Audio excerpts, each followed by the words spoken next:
పరశురాముడు మహావిష్ణువు దశావతారాలలో ఒకరిగా చెబుతారు. పరశురాముడు కోపిష్టి అని అంటారు. అయితే ఈ కోపం కూడా లోక కళ్యాణానికే ఉపయోగపడింది. పరశురాముడు అనగానే క్షత్రియులను నాశనం చేసిన సంఘటనలే చాలామందికి గుర్తుపస్తాయి. కాని పరశురాముడి గురించి చాలామందికి తెలియని నిజాలు ఎన్నో ఉన్నాయి. ఏప్రిల్ 29వ తేదీన పరశురాముడి జయంతి సందర్భంగా పరశురాముడి గురించి కొన్ని రహస్యాలు తెలుసుకుంటే మానవ జీవితాన్ని ఒక క్రమబద్ధమైన చట్రంలోకి మలచడంలో ముఖ్యమైన పని పరశురాముడు చేశాడు. దక్షిణ ప్రాంతానికి వెళ్లి అక్కడి బలహీన వర్గాలను ఏకం చేసి నివాసయోగ్యంగా మార్చాడు. అగస్త్య మహర్షి నుండి సముద్రం నుండి నీటిని తీసుకునే కళను నేర్చుకోవడం ద్వారా ఆయన సముద్ర తీరాలను నివాసయోగ్యంగా మార్చాడు. పరశురాముడు ఓడరేవును నిర్మించినట్లు ఆధారాలు కూడా ఉన్నాయి. అదే పరశురాముడు స్థానిక ప్రజల సహాయంతో కైలాస మానసరోవరాన్ని చేరుకున్న తర్వాత పర్వతం ఛాతీని కత్తిరించి బ్రహ్మకుండ్ నుండి నీటి ప్రవాహాన్ని కిందకు దించాడట. అది తరువాత బ్రహ్మపుత్ర నదిగా పిలువబడింది.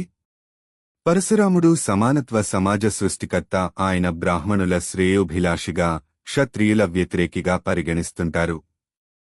మనం గొప్ప వ్యక్తులను వారి కులం ఆధారంగా చూస్తాము. కాని నిజం ఏమిటంటే పరశురాముడు క్షత్రియుడు కాదు, బ్రాహ్మణుడు కాదు కాబట్టి క్షత్రియులను ఓడించలేదు.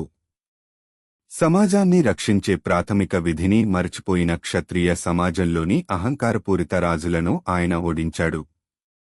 క్షత్రియులపై ఆయనకున్న కోపానికి కారణాన్ని అర్థం చేసుకుంటే ఆ సమయంలో క్షత్రియుల దారుణాలు, అన్యాయాలు బాగా పెరిగాయని, అందుకే క్షత్రియులకు గుణపాఠం నేర్పుతానని ఆయన ప్రతిజ్ఞ చేశాడని అర్థం అవుతుంది.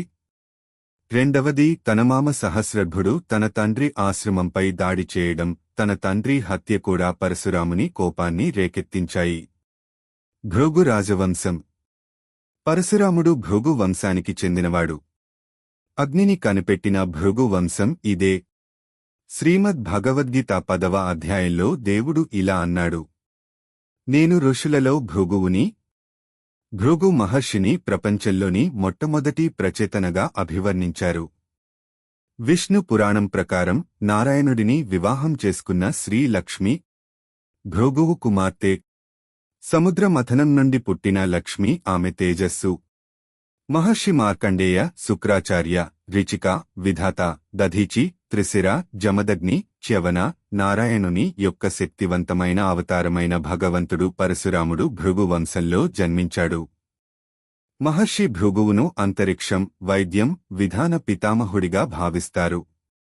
అంతరిక్షంలోని గ్రహాలు, నక్షత్రాలను లెక్కించడానికి భృగు సంహిత మొదటి గ్రంథం.